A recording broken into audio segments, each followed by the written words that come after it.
Today's Subhashita. Please repeat after me.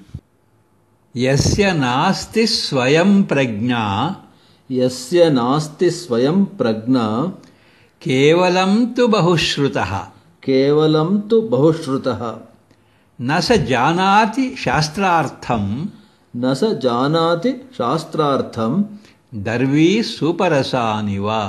दर्वी सुपरसानिव.